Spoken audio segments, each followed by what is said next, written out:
জয় রাধা মাধব, জয় জগন্নাথ।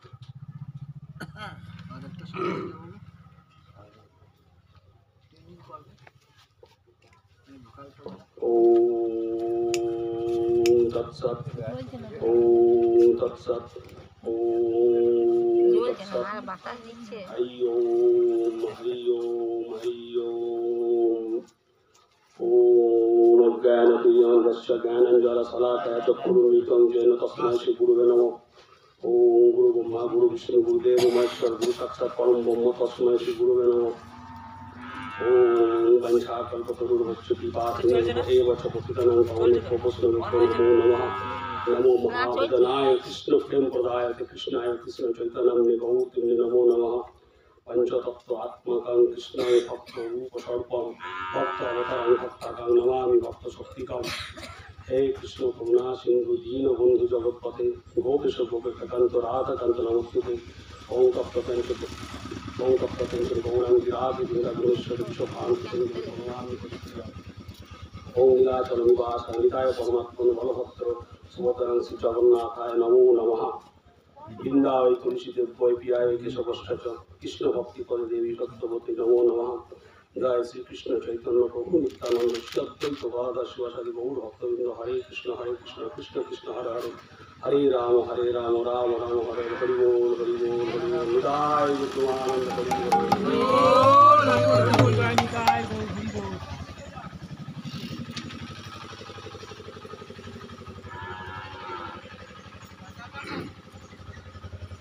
उज्जल वरण गौरवर देहं विलसित निरवधि भाव विदेहम्। उज्जल वरण गौरवर देहं विलसित निरवधि भाव विदेहम्। उज्जल वरण गौरवर देहं विकसित निरवधि भाव विदेहम्। त्रिभुवन पावन कृपायालेशं त्रिभुवन पावन कृपायालेशं तं नमामि च सच्चिदानन्दं। उज्ज्वलवरण गौरवर देहं विकसित निरवधि भाव विदेहम्। उज्जल वरण गौरवर देहं विलसित निरवधि भाव विदेहम्। उज्जल वरण गौरवर देहं विलसित निरवधि भाव विदेहम्।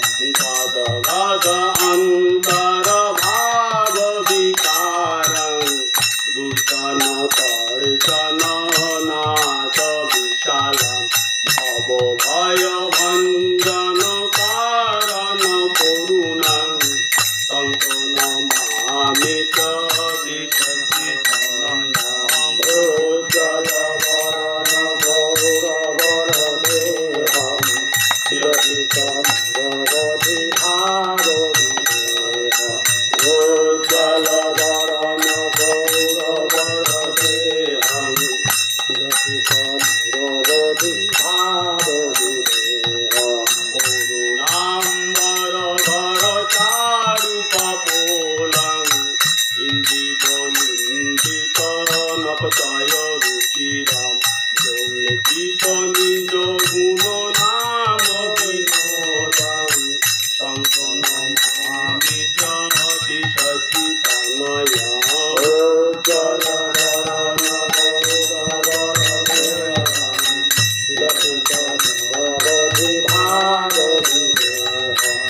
उज्जल वरण गौरवर देहं विलसित निरवधि भाव विदेहम्। विगलित नयन कमल जलधारं भूषण नवरस भाव विकारं ज्योति मन्थनेत विलासं तं नमामि च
কোটি ডোর কমণ্ডল দণ্ডং দীপ কলে বড় মুন্ডিত মুন্ডং দুর্জন কলমত খণ্ডন খণ্ডং কঙ্কন মামি চতি সচিতনয়ম উজ্জ্বল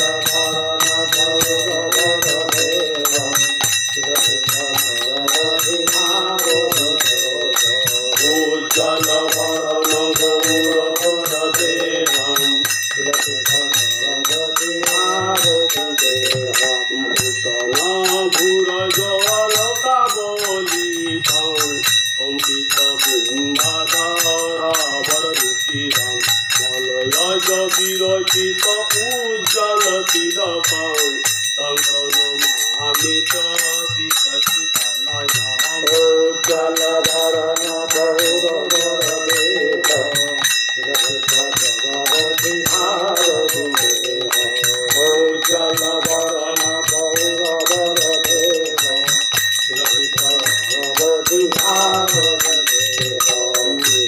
ঋত অরুণ কমলদল নয়নং আজানুলম্বিত ত্রিভুজ যুগলং ফলে বড় কৌতর নর্তক বেশং তন্ত্রণমামি চতি সচিতনয়ম উজ্জ্বল ধরণ গৌরবর দেহম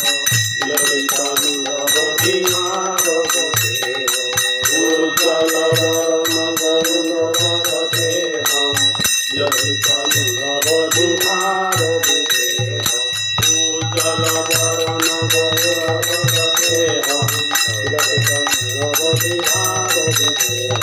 উজ্জ্বল বরণ গৌরবর দেহম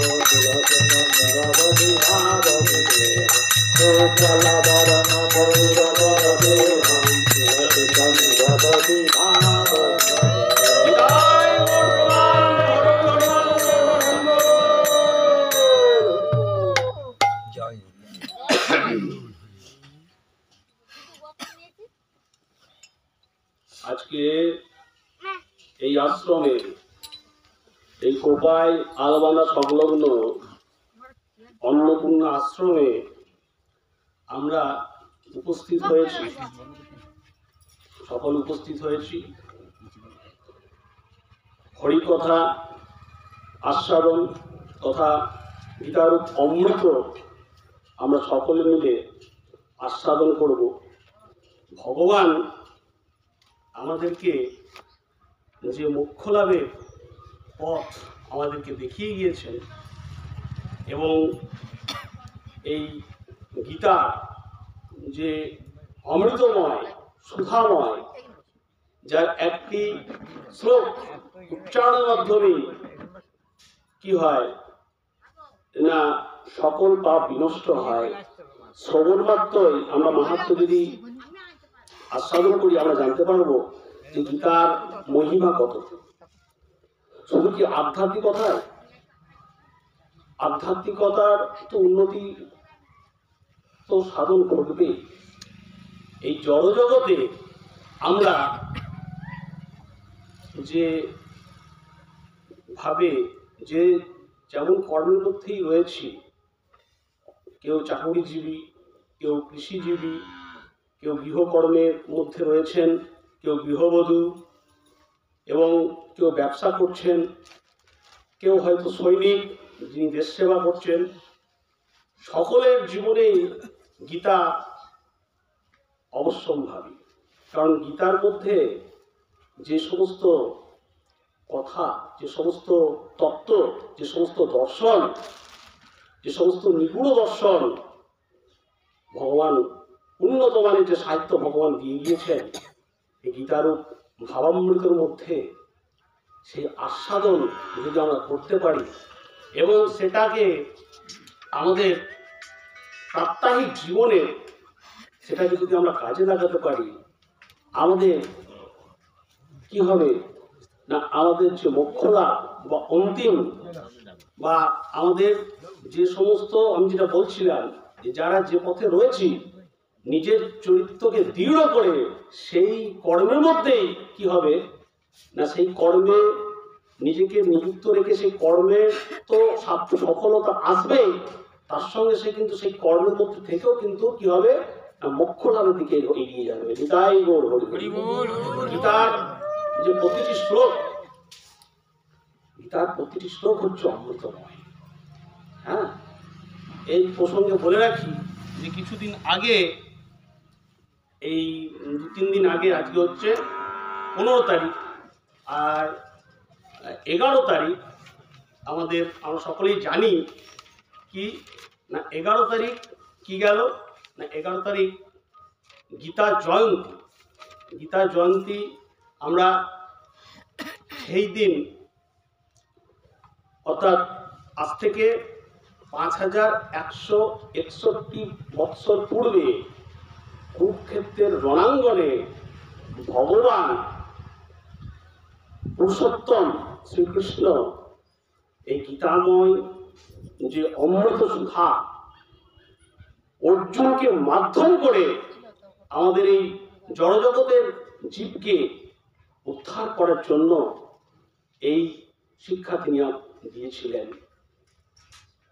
5161 বৎসর, অর্থাৎ এই 3 দিন আগে এই গীতা জয়ন্তী পালিত হলো। বিভিন্ন মঠ মন্দিরে সেদিন অনেক জায়গায় গীতা যজ্ঞ পালিত হয়েছে। সারাদিন ধরে গীতা শ্লোক অনেক জায়গায় সেই উৎসব পালিত হলো, গীতা শ্লোক উচ্চারিত হলো। হ্যাঁ, আকাশে বাতাসে ধ্বনিত হলো। ন্যূনতম যারা বিভিন্ন কর্মে থাকেন তারা সেই দিন কিছু না করুন, অন্তত পক্ষে গীতার একটা অধ্যায় পাঠের মাধ্যমে সেই দিনটাকে তারা উদযাপিত করেছেন। তাহলে প্রশ্ন হচ্ছে, এই যে গীতা, সেটা কি তাহলে ভগবান এই 5161 বছরের জন্য আগেই দিয়েছিলেন? তা কিন্তু নয়। তার উত্তর কিন্তু গীতার মধ্যেই রয়েছে। গীতার মধ্যেই কিন্তু এর উত্তর রয়েছে। এবং তার আগে গীতা তো মহাভারতের অংশ। আমরা সকলেই জানি, আমরা যারা সনাতন ধর্ম অবলম্বন করে রয়েছি, আমাদের ভিত্তি অত্যন্ত দুর্বল। তার কারণ কি না, আমরা শাস্ত্র অধ্যয়ন খুব কম করি।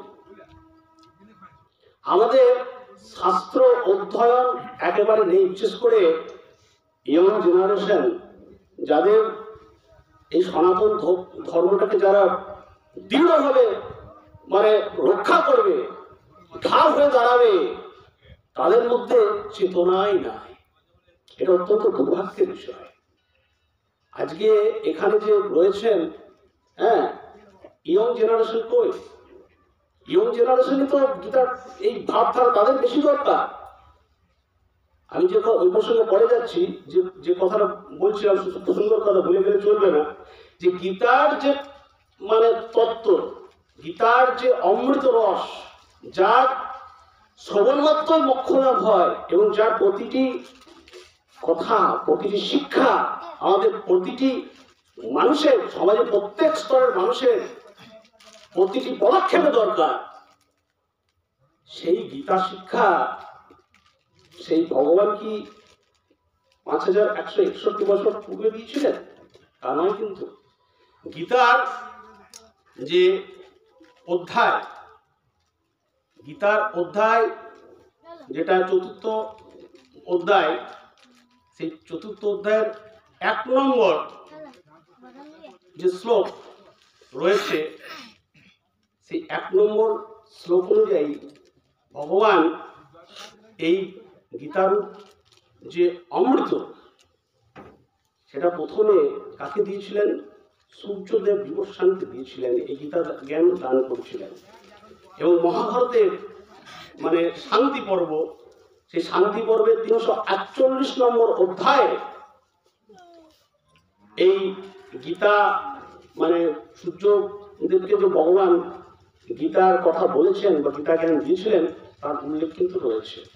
আবার বিশ্ব পর্বের মধ্যে যে গীতা রয়েছে, মহাভারতের বিশ্ব পর্বের মধ্যে এই গীতা রয়েছে, সেই গীতার যে 4th অধ্যায় 1 নম্বর শ্লোক, সেখানে তো ভগবান বলেছেন, নিজের মুখে বলেছেন যে আমাদের জন্ম কিন্তু আগেও হয়েছে।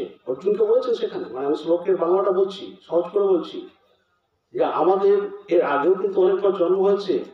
তোমার সে কথা মনে নাই, কিন্তু আমার সমস্ত কিন্তু মনে আছে।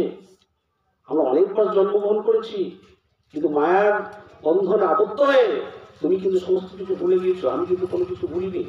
ভগবান কি কোনোদিন কোনো কথা বলতে পারেন?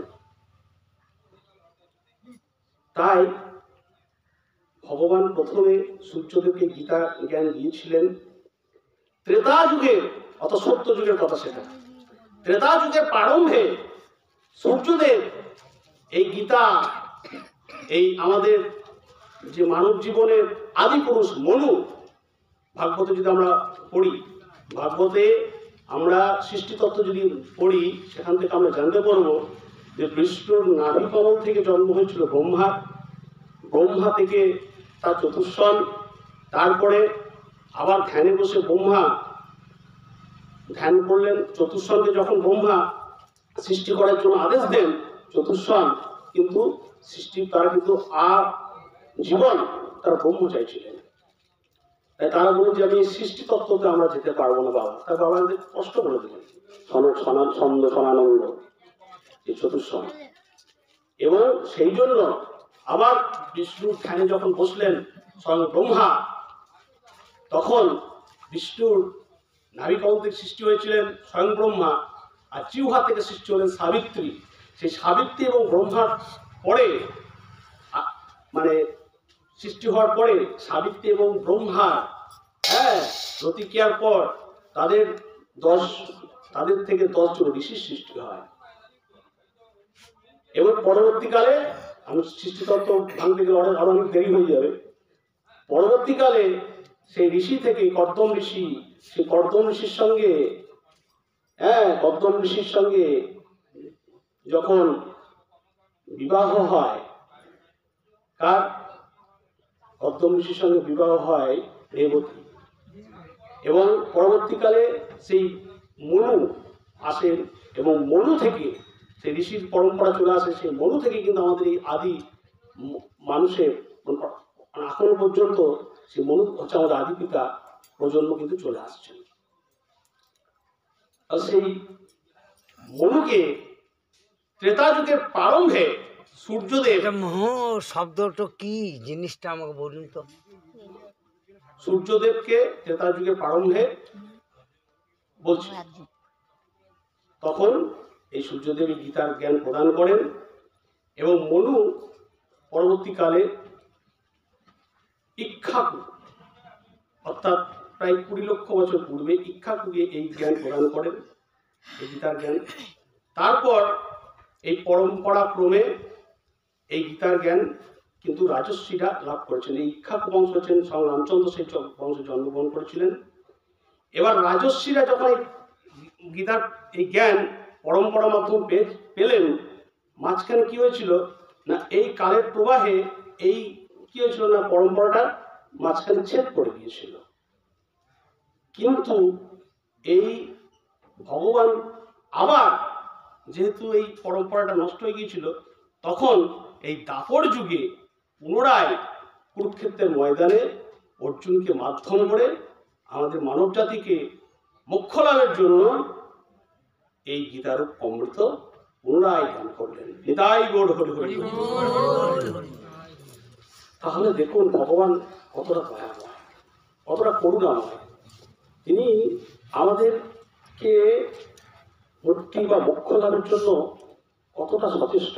কখনো ঋষভ হয়ে, কখনো কপিল মুনি হয়ে, কখনো রাম হয়ে, কখনো বিষ্ণু হয়ে তিনি আমাদেরকে কত দয়া করে দিয়েছেন। মোক্ষ লাভ আমাদেরকে, আমরা কি করতে পারছি না, না নিজেকে তার কাছে সমর্পণ করতে পারছি না। দয়া করে ভগবান আমাদেরকে কত কিছু দিয়েছেন। এই মোক্ষ লাভ বা এই আমাদেরকে মুক্তি লাভ বা আমাদের চরম যে প্রাপ্তি, সেই প্রাপ্তি ঘটানোর জন্য ভগবান যুগে যুগে বিভিন্ন রূপে এসে আমাদেরকে চেষ্টা করছেন, সচেষ্ট করেছেন। তাই এই গীতার যে একটা অধ্যায় আজকে পাঠ করব, তার আগে যেহেতু গীতা জয়ন্তী প্রতিপালিত হলো, সেই গীতা জয়ন্তী সম্পর্কে একটা কথাই বলবো যে গীতার আমরা যে আলোচনা, প্রধান আলোচনা, যে গীতার হচ্ছে 700টি শ্লোক, যার মধ্যে যেটা মানে এটা প্রারম্ভিক আলোচনা, সকলের জানা দরকার, অনেকেই হয়তো জানেন না। তার মধ্যে ধৃতরাষ্ট্রের শ্লোক হচ্ছে মাত্র একটি, সঞ্জয় 40টি শ্লোক রয়েছে তার, অর্জুন যে আমাদের প্রতিনিধি, আমাদের সকলের প্রতিনিধি হয়ে ভগবানের কাছে যে সমস্ত তিনি প্রশ্ন জিজ্ঞাসা করেছিলেন মোক্ষ লাভের জন্য, তিনি টোটাল প্রশ্ন ভগবানকে করেছিলেন 85টা শ্লোকের মাধ্যমে, এবং ভগবান 574টি শ্লোকের মাধ্যমে বিভিন্ন যে যোগ, বিভিন্ন যে দর্শন, বিভিন্ন শিক্ষা তিনি 574টা শ্লোকের মধ্যে আমাদেরকে ব্যক্ত করেছেন। নিতাই গৌর হরি হরি। আমরা আজকে যে অধ্যায়টি পাঠ করব সেটা অত্যন্ত গুরুত্বপূর্ণ একটা অধ্যায়। এই অধ্যায় আমরা যদি মানে আমাদের চরিত্র বা আমাদের নিজেদেরকে তৈরি করার জন্য ভগবান পথ কিন্তু দেখিয়ে দিয়েছেন কিভাবে আমরা নিজেদেরকে তৈরি করব। এখানে স্পষ্টতই গীতা অনুযায়ী, মানে গীতার মধ্যে তো সমস্ত কিছু আছে, মানব জীবনের সমস্ত প্রশ্নের, সমস্ত সমস্যার সমাধান এই গীতার মধ্যে কিন্তু রয়েছে। প্রথমে বলি যে আমাদের সামনে দুটি পথ খোলা আছে। সহজ কথায়, একটি পথ মানবিক বিকাশের উচ্চতর স্তরে আমাদের নিয়ে যায়, অন্যটি আমাদের নিম্নগামী করে দৈহিক অথবা জৈবিক স্তরে বদ্ধ জড়ার দিকে ঠেলে দেয়। এইখানে যে বললাম যে দৈবী ও আসরি সম্পদ বিভাগযোগ নামে 16 অধ্যায় পাঠ করতে চলেছি। তা এইখানে সম্পদ কথার অর্থ হচ্ছে ঐশ্বর্য। হয় আমাদের দৈবী সম্পদ বা আধ্যাত্মিক বিকাশের ঐশ্বর্য, নয়তো আসরি সম্পদ বা জাগতিক ভোগ সুখের ঐশ্বর্য লাভের পথ। এর দুটির একটিকে বেছে নিতে হবে।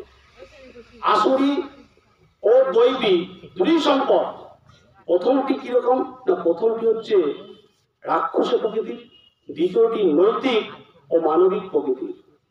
তা আচার্য শঙ্করাচার্য বলেছেন এই আসরি ও দৈবী বলতে এখানে কেবল মানুষকেই বোঝাচ্ছে, পৌরাণিক দেবতা বা অসুরদের নয়। যাই হোক, তিনি তার নিজের কথা ব্যক্ত করেছেন, আমি শ্লোকের মধ্যে ঢুকে যাব। তার আগে বলি যে আমাদের যে সনাতন পরম্পরা, যে গীতা বা এই ভাগবত বা বিভিন্ন যে পুরাণাদি রয়েছে, অষ্টাদশ পুরাণাদি রয়েছে, বেদচর্চা, এই সমস্ত কিছু মানে এই গীতা, এগুলো গীতা অ্যাকচুয়ালি এসেছে কোথা থেকে না, উপনিষদ। গীতা উপনিষদ 108 খণ্ড যেটা রয়েছে, পরবর্তীকালে সেখানে থেকে কিন্তু এই গীতার এসেছে। এবং এই গীতার মধ্যে যে সমস্ত দর্শনগুলো রয়েছে, তার আগে আমাদের যুগ যুগ ধরে সনাতনী যে পরম্পরা রয়ে আসছে ঋষিমুনিদের দ্বারা সৃষ্ট, সেই পরম্পরা কি হয়েছে না, সনাতনীদের বারবার আঘাতপ্রাপ্ত হয়েছে বিভিন্ন ক্রিয়াকলাপের মাধ্যমে। শুধু আজকে আঘাতপ্রাপ্ত হয়েছে নয়, যুগ যুগ ধরে এটা আঘাতপ্রাপ্ত হয়েছে। আমরা দেখেছি বা আমরা জানি, যেটা ঐতিহাসিক ইতিহাস পড়লেও আমরা জানতে পারি। হ্যাঁ, যদিও এখন বর্তমানে সঠিক ইতিহাস ঠিকঠাকভাবে পড়ানো হয় না, কিন্তু আমরা দেখেছি যে সনাতন যে শাস্ত্র, ধর্মশাস্ত্র, সারা জীবনে ঋষিমুনিদের যে সমস্ত পুঁথি বা যে সমস্ত গবেষণা তারা রেখে গিয়েছিলেন, সেগুলোকে চালিয়ে দেওয়া হয়েছিল। অনেক আমরা দেখেছি, সেগুলো নালন্দাতে দেখেছি আমরা, বিভিন্ন রকম মানে বিশেষ করে মুঘল যুগ বা আরো যে সমস্ত ইসলামী শাসন যখন চলেছিল, সেই সমস্ত যুগে নানা মঠ মন্দির থেকে শুরু করে এবং যে সমস্ত গ্রন্থাগার, পুস্তকালয়, গ্রন্থ মন্দির সব জ্বালিয়ে পুড়িয়ে ছাড় করে দেওয়া হয়েছিল বিভিন্ন যুগে। যখন এই সমস্ত ঘটনা ঘটে, তখন ঋষিমুনিরা কি করলেন তারা দেখছেন যে এইভাবে যদি চলতে থাকে সনাতনী পরম্পরা বা সনাতনী এই সমস্ত জিনিসগুলো ধীরে ধীরে নষ্ট হয়ে যাবে। আমি আরো আগেকার কথা বলছি, যখন বেদের যুগের কথা, পরবর্তী যুগে তখন ঋষিমুনিরা কি করলেন না, তাদের এই সমস্ত গবেষণাগুলো বা এই সমস্ত শিক্ষাগুলো, বেদের শিক্ষাগুলো, তারা নিজেদের প্রিয় শিষ্যদেরকে ডেকে তাদেরকে বললেন যে আমরা যে অধ্যয়ন করছি, এই উপাধ্যান করছি বা এই শিক্ষা যে পরম্পরা চলছে, এই শিক্ষাগুলোকে কি করতে হবে না, তোমরা নিজেদের মধ্যে একদম আত্মস্থ করে নাও, আত্মস্থ করো এবং সেগুলোকে কি করো না, সেগুলোকে আরেকজনের মধ্যে বা আরো 3-4 জনের মধ্যে সেগুলোকে ছড়িয়ে দাও। তখন যারা অত্যন্ত মেধাবী ছিলেন, বিশেষ করে বেদের যুগে, হ্যাঁ, সেই বেদের যুগে সেই সমস্ত যারা খুব মেধাবী, যারা 4টে বেদকেই মুখস্থ করতে পেরেছিলেন এবং সেই সম্পর্কে ধারণা এসেছিল, তাদেরকে পরবর্তীকালে চতুর্বেদী, যারা 3টে বেদকে মুখস্থ করতে পেরেছিলেন এবং মানে শিষ্যের মধ্যে পরম্পরা মাফিক সেই শিক্ষা ছড়িয়ে দিতে পেরেছিলেন, তারা ছিলেন ত্রিবেদী। 2টো বেদের শিক্ষা যারা নিতে পেরেছিলেন দ্বিবেদী, 1টা বেদের বেদী। এবং যারা বেদ, উপনিষদ এবং গুরুর কাছে শিখে নানা রকম মিশ্র শিক্ষা গ্রহণ করেছিলেন, তাদেরকে বলা হয় মিশ্র। এবং সামনাসামনি আরো শাস্ত্রচর্চা, শারীরিক শিক্ষা থেকে শুরু করে বিভিন্ন রকম গুরুকুলে যে শিক্ষাগুলো আগে হতো, তাদেরকে বলা ছিল যে উপাধ্যান যারা করতেন গুরুর কাছে সরাসরি, তাদের বলা উপাধ্যায়। তারপর পরবর্তীকালে বন্দ্যোপাধ্যায়, চট্টোপাধ্যায় এই সমস্ত বিষয়গুলো এসেছে। যাই হোক, আমি সে প্রসঙ্গে যাচ্ছি না। তাহলে সনাতন ধর্মকে শেষ করে কিন্তু অনেক চক্রান্ত বা অনেক কিছু করা হয়েছিল, কিন্তু ঋষি মুনিরা তারাও কিন্তু নানা রকম পরিকল্পনা মাফিক এই সনাতন ধর্মকে কিন্তু তারা রক্ষা করে দিলেন এবং সেইগুলো কিন্তু চলতে থাকলো। এবং এইভাবে কি হলো না, নানা রকম ঘাত প্রতিঘাত পরবর্তীকালে থেকে আস্তে আস্তে ঠেকে নানা রকম ভাবে, হ্যাঁ, সেই 4 ভাগ থেকে শুরু করে বিভিন্ন সময়ে বৌদ্ধ, হ্যাঁ, মুঘল আক্রমণের ফলে সনাতন ধর্ম যে বিভিন্ন আঘাত প্রাপ্ত হলো, তার ফলে কি হলো না, একটু হলেও সমস্যার সম্মুখীন হতে হয়েছে নানা রকম। এখন তো বর্তমানে দেখছি নানা রকম সমস্যা তৈরি হলো, হ্যাঁ, কিন্তু সনাতন ধর্ম কিন্তু টিকে রয়েছে। এবং পরবর্তীকালে প্রভুপাদ, যিনি এই ইস্কনের প্রতিষ্ঠাতা, তিনি কি করলেন না, এই সনাতন ধর্ম সঙ্গে নাম যে মহাপ্রভুর যে ভাবধারা, অর্থাৎ আদি শঙ্করাচার্য থেকে শুরু করে মহাপ্রভু পর্যন্ত বিভিন্ন যে আঘাত প্রতিঘাত হয়েছিল এবং তার আগেও হয়েছিল, আমি সে কথা বর্ণনা করলাম। প্রথমে কেউ না কেউ, অর্থাৎ যুগে যুগে যখন আঘাতপ্রাপ্ত হয়েছে সনাতন ধর্ম, কেউ কোনো না কোনো মহান পুরুষ, প্রেমময় পুরুষ সনাতন ধর্মের কিন্তু ঢাল হয়ে দাঁড়িয়েছিলেন। তিনি আদি শঙ্করাচার্যই হন বা মহাপ্রভুই হন। পরবর্তীকালে স্বামী বিবেকানন্দ, দয়ানন্দ সরস্বতী থেকে শুরু করে বর্তমান পর্যন্ত আমি যেটা বলতে গেলাম যে প্রভুপাদ, যিনি সারা বিশ্বে এই সনাতন ধর্মের বীজ কিন্তু বপন করে গেলেন। নিতাই গৌর হরি হরি হরি। এই নামের দ্বারা তিনি কি করলেন না, বিভিন্ন দেশে এই সনাতন ধর্মের বার্তা কিন্তু পৌঁছে দিলেন, ধর্ম প্রচার করে দিলেন। এবং এই প্রসঙ্গে একটা ছোট্ট গল্প বলে আমি প্রবেশ করব পাঠের মধ্যে।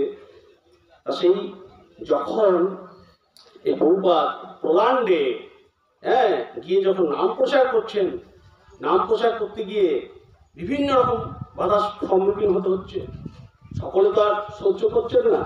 সবাই যখন দেখছেন যে সনাতন ধর্ম অবলম্বনকারী কৃষ্ণ নামের মাধ্যমে মোক্ষ লাভ, হরে কৃষ্ণ নামের মাধ্যমে, এবং গীতার মধ্যে এত অমূল্য সম্পদ লুকিয়ে রয়েছে, তারা তো বিদেশি, তারা তো শিক্ষিত, তারা তো যুক্তি দিয়ে সমস্ত কিছু গ্রহণ করছেন। এবং যখন দেখলেন এত অমৃত রয়েছে গীতার মধ্যে, তারা দলে দলে তখন সনাতনী হতে শুরু করলেন। যখন দেখলেন কট্টরপন্থীরা সেখানকার যে এবার তো বিপদ আসছে আমাদের, তারা তখন কি করলেন না, তার এগেনস্টে, অর্থাৎ পোল্যান্ডে যিনি ছিলেন, যিনি নামের প্রচারে ছিলেন, তার বিরুদ্ধে কিন্তু কেস করেছিলেন, আদালতে কেস করে দিলেন। এক নান, অর্থাৎ সন্ন্যাসিনী, এক সন্ন্যাসিনী, খ্রিস্টিয়ান সন্ন্যাসিনী, তাকে বলা হয় নান, তিনি কিন্তু আদালতে কেস করে দিলেন। কি মর্মে কেস করলেন না, আমি সত্যি ঘটনা বলছি আমাদেরকে। তিনি কেস করলেন এই বলে যে সনাতন ধর্মের যিনি ভগবান, যার এরা উপাসনা করেন, তিনি হলেন স্বয়ং শ্রীকৃষ্ণ। সেই শ্রীকৃষ্ণ যার হচ্ছে 16,000 গোপিনী, যার ভগবান হচ্ছে এইরকম ধরনের চরিত্রহীন, তাহলে তার ভক্তরা কিরকম হবে? এই ধরনের নানা রকমের কথা, কুকথা, সেগুলোকে নিয়ে আদালতে কেস করা হলো। আদালতে যখন কেস করা হলো, তখন সনাতন ধর্মের পক্ষে যিনি যে সন্ন্যাসী দাঁড়িয়েছিলেন উকিল হিসাবে, তিনি তখন বললেন যে আচ্ছা, জজের সামনে যখন জজ তাকে বললেন যে আপনার কিছু বলার আছে, ওটা আমার অবশ্যই বলার আছে, যে আচ্ছা উনি যে বলছেন এই কথা, প্রথম কথা হচ্ছে উনি কোনো কিছু না জেনেই প্ররোচনা মাফিক এবং সনাতন ধর্ম পরিচিত করার জন্য এসব কথা বলছেন, আমার কিছু বলার আছে। আচ্ছা, উনি যে সন্ন্যাসিনী হয়েছেন, সন্ন্যাসিনী হওয়ার আগে উনি কি বলেছিলেন? তখন সেই সন্ন্যাসিনী কোনো কথা বলছেন না, সেই নার কোনো কথা বলছেন না। কেন কি? তখন এই সাধু বলছেন, সনাতন ধর্মের যিনি দায়ী ছিলেন আদালত, তিনি বলছেন, আমি জানি উনি কি বলেছিলেন। উনি বলেছিলেন কি, যিশু আজ থেকে আমি তোমার হলাম, তোমার কথা এই বিশ্বে আমি কি করব না ছড়িয়ে দেব, তোমার বার্তা সারা বিশ্বে আমি ছড়িয়ে দেব। তাহলে আজকে পৃথিবীতে প্রায় 2 লক্ষ সন্ন্যাসিনী রয়েছেন, তাহলে কি যীশু খ্রিস্ট চরিত্রহীন? এই কথা যখন বললেন, তখন কি হলো না আদালতে হাসির রোল পড়ে গেল এবং করতাই পড়ে গেল সনাতনী ধর্ম অবলম্বন করে যারা ছিলেন। এবং তিনি বললেন, আরো কথা বললেন যে শুনুন, এই যে তত্ত্বকথা, আদালতের তত্ত্বকথা চলে না, তবু শুনে রাখুন যে আমরা পুরুষ বলতে একজনকেই ভাবি, তিনি হলেন কে? তিনি হলেন স্বয়ং সচ্চিদানন্দ পুরুষ, পুরুষোত্তম শ্রীকৃষ্ণ। বাকি সমস্ত কিছুই কিন্তু তিনি হচ্ছেন পতি, তিনি জগৎপতি। হ্যাঁ, যখন রূপ গোস্বামী পাদের মতো মানে একজন ভক্ত, যে সর্বগোস্বামীর মধ্যে অন্যতম, তার পর্যন্ত যখন একটু মানে কি হয়েছে সাধন ভজনে মার্গে থেকে, তিনি তো মানে নারীর মুখ দর্শন করতেন না। তখন বৃন্দাবনে একবার যখন মীরাবাই রূপ গোস্বামীকে দেখতে গিয়েছিলেন, তখন রূপ গোস্বামী মানে মীরাবাই এক সাধুকে মাধ্যম করে রূপ গোস্বামীর কাছে দেখা করতে গিয়েছিলেন। তাও সেই সাধুকে রূপ গোস্বামী স্পষ্টতই বলে দিয়েছিলেন যে আমি কোনো নারী মুখ দেখি না, নারী মুখ দেখলে আমার সাধন ভজন বিঘ্ন ঘটতে পারে। তখন সেই মীরাবাই ঘুরিয়ে বলেছিলেন সেই সাধুকে যে আচ্ছা, ওনাকে বলবেন যে এই আমি তো জানতাম যে বৃন্দাবনে একমাত্র কৃষ্ণ ছাড়া আর কোনো পুরুষ নাই, তো উনি কে? তখন কিন্তু চৈতন্য হয়েছিল রূপ গোস্বামী। তাহলে আমরা সনাতন ধর্ম অবলম্বনকারী, আমাদের একমাত্র পুরুষ হচ্ছে স্বয়ং সচ্চিদানন্দ স্বয়ং শ্রীকৃষ্ণ, স্বয়ং যিনি বিভু, যিনি অনাদির আদি, সেই পুরুষোত্তম স্বয়ং শ্রীকৃষ্ণ। বাকি অন্য কেউ আমাদের না। তাই উনি যিনি ওই কথাটা বলছেন পুরোটাই ভিত্তিহীন। আরো কথা শুনে নেন, যে বস্ত্র হরণ করেছিলেন, আমি যে কথা বলেছিলেন আদালতে যে বস্ত্র হরণ করেছিলেন, বস্ত্র হরণ তিনি করেননি, তিনি লোকশিক্ষা দেওয়ার জন্য মাত্র 8 বছর বয়সে যে রমণীরা স্নান করেছিলেন তাদের বস্ত্র নিয়েছিলেন। কেন না, স্মৃতিশাস্ত্র বলছে যে স্নান করার সময় এবং শোয়ার সময় কোন রকম বস্ত্র ছাড়া স্নান করা এবং শুয়ে থাকা কিন্তু অনুচিত, এটা স্বাস্থ্য বিরুদ্ধ কাজ, যেটা বিজ্ঞানও কিন্তু সিদ্ধান্ত দিয়েছে। স্নানের সময় কিন্তু পোশাক পরিধান, অল্প সামান্য পোশাক কিন্তু পরিধান করতে হয়। এই রকম কথা যখন বলতে লাগলেন, তখন আদালতে তো সেই কেস ফাইল হলোই না, উপরন্তু যে সমস্ত বাধার সম্মুখীন হয়েছিল সনাতন ধর্মে, সেটা তো বুঝে গেল এবং আরো ব্যাপকভাবে হরিনামের বন্যা কিন্তু ওলানে ছেয়ে গেল। নিতাই গৌর হরি হরি বল। এই হচ্ছে সনাতন ধর্ম, এই হচ্ছে নামের। তাই আমরা এই গীতার মধ্যে এই সনাতন ধর্মের যেটা শাস্ত্র শ্রেষ্ঠ, ভগবান বলে গিয়েছেন যে আমি এবং আমার কথা অভিন্ন নয়। তাই গীতা বলুন বা ভাগবত বলুন, সেই সমস্ত শ্রবণের মাধ্যমে আমরা তাকে কি করতে পারবো না, সর্বত তাই কিন্তু আমরা আস্বাদন করতে পারবো, সব ভগবানকে আস্বাদন করতে পারবো। হ্যাঁ, নিতাই গৌর হরি হরি বল। তাই সকলে মিলে বড় জোরে আমরা গীতার করজোর করুন, আমরা গীতার মধ্যে প্রবেশ করছি। শ্রী ভগবান বাচ অবয়ং সত্য সংশুদ্ধি জ্ঞান যোগ ব্যবস্থিতি দানং দমশ্চ যজ্ঞশ্চ সাত্থয়স্তব আর্জবম অহিংসা সত্যম কৃতস্ত্যাগ শান্তিরপৈশনম দয়া ভূতস্থলতুকং মার্দবং হীরাচাপলম তেজ ক্ষমা ধৃতি শৌচম তুহা নাতি মানিতা ভবন্তি সম্পদং দৈবমজিপ্রাতস ভারত দম্ভ দর্পঃ দিমানশ্চ ক্রোধ পরসম্ম চ অজ্ঞানং চারিজাতস্য পার্থ সম্পদমাশ্রয়ম। এবার ব্যাখ্যা দিয়ে যাবে। ভগবান বলছেন, যে আমি প্রথমেই বললাম যে আমাদেরকে নিজেদেরকে তৈরি করতে হবে। আমরা গীতাকে মাধ্যম করে বা গীতাকে আমরা মানে গীতার যে শিক্ষাকে আত্মস্থ করে কি করব, নিজেদেরকে তৈরি করব। কিভাবে? ভগবান বলে দিয়েছেন কষ্ট করে, খুব সহজ কথা। গীতার কথা খুব সহজভাবে ভগবান বলে দিয়েছেন। গীতার আমি বলছি যে গীতার যা ভাষ্য, বিভিন্ন ভাষ্য কিন্তু বেরিয়েছে। হ্যাঁ, আদি শঙ্করাচার্য থেকে শুরু করে বিভিন্ন সময়ে গীতার যে রামসুখদাস থেকে শুরু করে ডক্টর মহানগত ব্রহ্মচারী, ইস্কন, গৌড়ীয় মঠের বিভিন্ন ভাষ্যে গীতা রয়েছে, গীতা প্রেসে গীতা রয়েছে। তা সেই যে কোনো এক গীতা পড়ে অন্তত পক্ষে 40 থেকে 50% যে ভাষ্যের অর্থ আমরা কিন্তু সকলেই বুঝতে পারবো। 100% ভাষ্য করা বড় বড় পণ্ডিতের ক্ষেত্রেও কিন্তু সম্ভব নয়।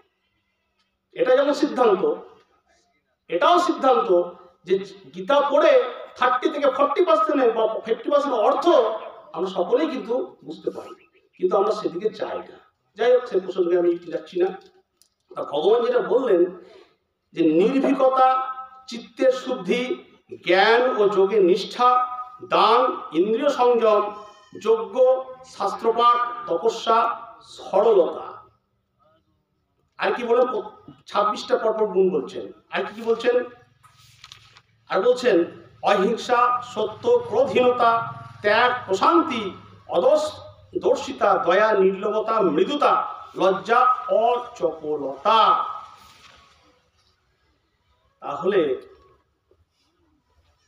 দেখুন, নির্ভীকতা, অভয় চিত্ত যেটা ভয় শূন্য, উচ্চ যেতাশী, জ্ঞান যেটা মুক্ত, যেটা গৃহের প্রাচীর। এই নির্ভীকতা, যেটাকে বেদান্ত মতে একটা চারিত্রিক গুণ। অভয়াম, বড় বড় কাজ করতে গেলে যদি মনের মধ্যে ভয় থাকে, কোনো কাজ হবে? বড় কার্য করতে গেলে যেমন ধৈর্য ধরতে হবে, সেরকম মনকে একদম দৃঢ় করতে হবে, শক্ত করতে হবে। অভয়াম, যেটা বিভিন্ন সময়ে বিভিন্ন লেখক তাদের লেখার মধ্যে লিখে গিয়েছেন। গীতা তার বহু পূর্বে ভগবান কিন্তু এই কথাটা বলেই দিয়েছেন যে নির্ভীক হও। ভয় থাকলে কিন্তু কোনো কাজ হবে না। চিত্তের শুদ্ধিকরণ, চিত্তের অর্থাৎ মনটাকে শুদ্ধিকরণ করতে হবে। শুদ্ধ যদি মন না থাকে, কপটতা থাকে, ছল না থাকে, চাতুরি থাকে, তাহলে এই ভক্তিকে আশ্রয় করে আমরা আমাদের সকলের লক্ষ্য কি না, নববিধা ভক্তি, যে ভক্তিকে প্রহ্লাদ যে নববিধা ভক্তি বলেছিলেন, সেই নববিধা ভক্তিকে আশ্রয় করে ঈশ্বরের চরণে, রাতুল চরণে নিজেকে সমর্পিত করে মোক্ষ লাভ করা। কিন্তু সেই ভক্তি আসবে তখনই যখন চিত্ত শুদ্ধ হবে। কিন্তু চিত্তে এর মধ্যে আমাদের অনেক ময়লা রয়েছে, কাম, ক্রোধ, লোভ, মোহ, মদ, মাৎসর্য। চিত্তের শুদ্ধিকরণ হবে কি করে? চিত্তের শুদ্ধিকরণ হবে কি না, একদম সহজ করে যদি বলতে হয়, আত্মনিবেদন। অত্যন্ত দৃঢ়তার সঙ্গে ভগবানের কাছে আত্মনিবেদন। আমরা যদি আত্মনিবেদন ভগবানের কাছে করতে পারি, যে হে ভগবান, অর্থাৎ আমরা এই যে আসলে এসেছি, আমাদের মনের মধ্যে যদি ভাব জেগে ওঠে, সেটাই জানতে হবে ভগবানের দয়া। ভগবানের দয়া ছাড়া তো কোনো কিছু সম্ভব নয়। তাই তিনি আমাদের মনের মধ্যে যে ভাব জাগিয়েছেন, যে তাকে দর্শন করা, যে কবিগুরু বলেছেন যে তোমায় দিতে পূজার ডালি, বেরিয়ে আসে সকল কালি, পরাণ আমার নিও না গো পায়ে যেতে। অর্থাৎ কি, ভগবান কবিগুরু নিজে লিখেছেন যে ভগবানের কাছে যখন আমরা নিজেকে আত্মনিবেদন করব, আমাদের তখন কি হবে, মন্দিরে যখন আসবো পূজার ডালি নিয়ে, যখন দিব্য মূর্তি দেখবো, বিগ্রহ দেখবো, তার চরণের দিকে যখন তাকাবো, তখন আমাদের মনের মধ্যে কি আসবে, মনের মধ্যে মনের যত কাকে কি ঠকিয়েছি না ঠকিয়েছি এই সমস্ত কথা যখন মনে আসবে, যদি মনে আসবে তাহলে জানতে হবে যে আমাদের ভক্তির পথ ঠিক দিকে আছে, নোংরা যদি বেরিয়ে আসে। হ্যাঁ, এবং তার সঙ্গে সঙ্গে চোখের জল, এই চোখের জলই তো আমাদের শেষ সম্বল, সেই চোখের জলই তখন ভক্তি হয়ে আমাদের মনের মধ্যে স্থান পাবেন। তাই আমাদের কিন্তু আর কোনো কিছু না, আমরা যে কি পূজার কালীতে ভগবানকে কি দিলাম, আমাদের মধ্যে কি আছে, আমরা কি সোনা দিলাম, না আমরা কি দিলাম বড় বড় কিছু, আমরা দান দিয়ে ভগবানকে সন্তুষ্ট করতে পারবো? ভগবান তো সমস্ত কিছু, ভগবানকে আমরা সোনা দিচ্ছি, সোনার খনিটাকে তৈরি করেছেন, অর্থ দিচ্ছি, অর্থ কোথা থেকে আসছে, তার কাছে কি অভাব, তার কাছে থরে থরে কল্পতরু রয়েছে, মা লক্ষ্মী স্বয়ং রয়েছেন, পদসেবা করছেন। তাহলে তাহলে আমাদের ভাব, ভগবান চাই ভাব, ভাব গ্রাহী জনার্দন, ওই জন্য ভগবানকে বলা হয়। নবম অধ্যায়ে, গীতার নবম অধ্যায়ে ভগবান কি বলছেন, অস্ত্রম ফলম জলন্ত্রয়, ভগবান ফল জল পাতা তাতেই সন্তুষ্ট হন। ভগবানকে শ্রদ্ধাময় ভক্তি ভরে যদি ভগবানকে একটা ফল দেওয়া হয়, একটু জল দেওয়া হয়, তাতেই ভগবান সন্তুষ্ট হয়। হ্যাঁ, সেই দেওয়ার সময় ভগবান ভাবটা দেখেন যে কি ভাবে আমি ভগবানকে সেটাকে নিবেদন করছি, আর কিছু কিন্তু ভগবান দেখেন না, যে কি দিলাম না দিলাম ভগবান দেখেন না। শ্রদ্ধা এবং ভক্তি এই তিনতার সঙ্গে ভগবানকে যদি আমরা নিবেদন করতে পারি, তাহলে কিন্তু ভক্তি যাচ্ছে আমাদের ধীরে ধীরে উন্নয়ন করবে। সেই জন্য ভগবান দেখুন, এটা যুগে যুগে দিয়েছে, ভগবান শিক্ষা দিয়েছেন, ভগবান দেখিয়ে দিয়েছেন। তিনি দুর্যোধনের রাজভোগ তিনি যাননি, সেখানে তিনি বিদুরের বাড়িতে গিয়েছিলেন, সেখানে খুব খেয়েছিলেন, তিনি কলা চোখা খেয়েছিলেন, তিনি ত্রেতা যুগে সর্বরে এটক কুল খেয়েছিলেন। যুগে যুগে ভগবান কিন্তু নিদর্শন দিয়েছেন। আবার মহাপ্রভু রূপে এসে আর কি বলবো, কিন্তু হা চন্ডালের সঙ্গে তিনি সবাইকে উদ্ধার করলেন। তিনি ট্রেনের ট্রেনের বয়ে যাওয়া প্রসাদ তিনি গ্রহণ করেছেন, জগন্নাথের প্রসাদ, রঘুনাথ দাসের সঙ্গে।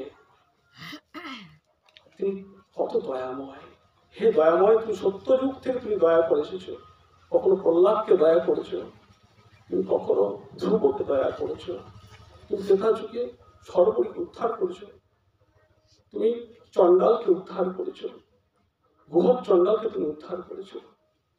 কৃষ্ণ রূপে এসে তুমি কত লীলাহাত দর্শন করলে, মহাপ্রভু রূপে এসে তুমি জগাই মাথায় উদ্ধার করলে, আমাকে তুমি উদ্ধার করো, হে ভগবান তুমি আমাকে উদ্ধার করো। এই ভাব নিয়ে ভগবানের কাছে যদি যাওয়া হয়, ভগবান কিন্তু আমাদের কাউকে ফেরাবে না। কিন্তু চিত্তে শুদ্ধি এইভাবে হবে, এইভাবে চিত্তে শুদ্ধি হবে। তারপরে ভগবান বলছেন যে জ্ঞান ও যোগের নিষ্ঠা, জ্ঞান, জ্ঞান ও যোগ, জ্ঞান যদি না থাকে, প্রকৃত জ্ঞানের মতো মূল্যবান জিনিস কিন্তু আর কিছু না।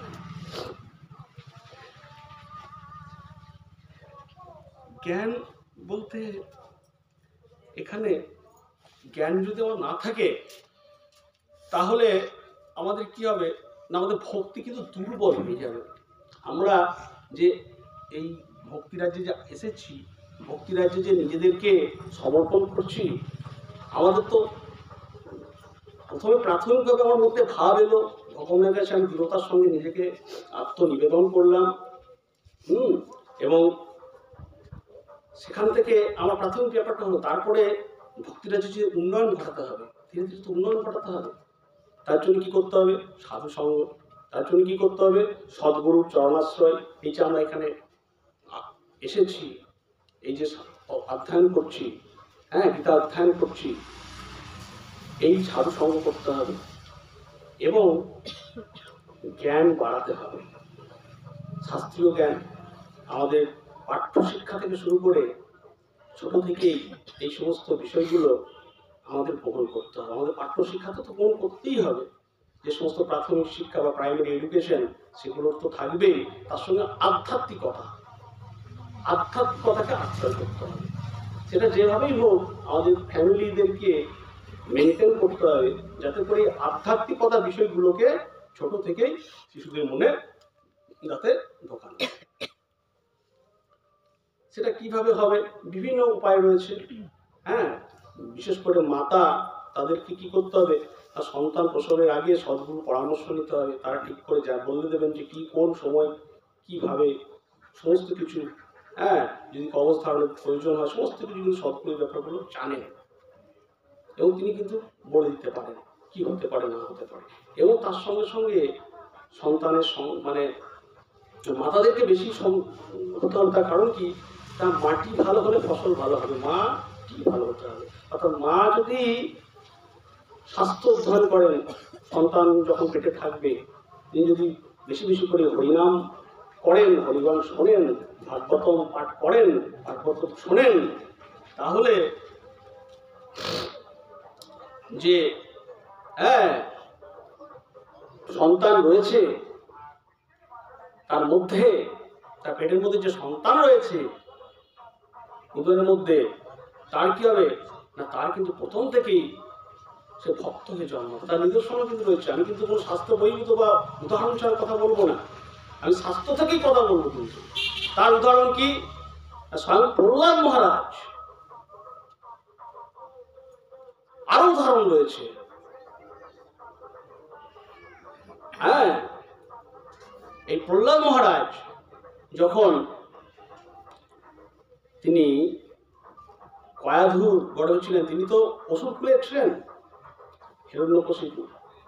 তা সেই হিরণ্যকশিপু যখন যুদ্ধ করতে গিয়েছিলেন, সর্ব রাজ্যকে দখল করার উদ্দেশ্যে, মানে যুদ্ধ করবেন এবং তার আরো শক্তি বাড়াবার জন্য তিনি গিয়েছিলেন কি ব্রহ্মার জন্য, মানে ব্রহ্মাকে তুষ্ট করার জন্য তপস্যা করতে গিয়েছিলেন। সেই সময় ইন্দ্র কি করেছিলেন, তার স্ত্রী কয়াধুকে বন্দি করেছিলেন এবং চেয়েছিলেন যে কয়াধু এখন সন্তান সম্ভবা, এবং যেহেতু হিরণ্যকশিপু চরম অত্যাচারী, পরবর্তীকালে এর গর্ভে যে সন্তান আসবে সেও আমাদের কি করবে, সমূলে উৎপাট করবে। তাই প্রথম থেকেই এই যখন সন্তান প্রসব করবে, সন্তানকে প্রথমে কি করবো আমরা, হত্যা করবো। যাই হোক, পরবর্তীকালে নারদ মুনি সেটাকে রক্ষা করেছিলেন এবং বলেছিলেন ইন্দ্রকে, সাবধান, এনার গর্ভে যিনি সন্তান আছে তিনি হচ্ছেন ভক্ত কুলশ্রেষ্ঠ। তাই সেই উদ্ধার করে কয়াধুকে নারদ মুনি তার আশ্রম নিয়ে যান এবং তাকে শাস্ত্রায়ধান করান, তাকে বিষ্ণু নাম শোনান। এবং সেই কয়াধু তখন কি করেছিলেন না, নারদ মুনি সেবাও করেছিলেন, সাধু সেবা করেছিলেন, যার জন্য হ্যাঁ অসুরকুল হলেও কয়াধুর গর্ভে প্রহ্লাদ জন্মগ্রহণ করেছিলেন। তাহলে এবং গর্ভের মধ্যে যে শোনা যায় তার প্রকৃষ্ট উদাহরণ। এবং সেই জন্য ডাক্তাররা দেখবেন, সন্তান যখন প্রায় যখন 5 থেকে 6 মাস পেরিয়ে যায়, তখন ডাক্তারবাবু বলেন যে বেশি যেখানে ঝামেলা হবে, যেখানে থ্রিল সিনেমা চলবে, হ্যাঁ, যেখানে কুটকচালি চলবে, সেখানে যেন না থাকে। এবং সদ্গুরু কি বলেন, এই সময় বেশি করে ভজন সাধন কর, জপ কর, তারপরে কিন্তু এই সমস্ত হবে।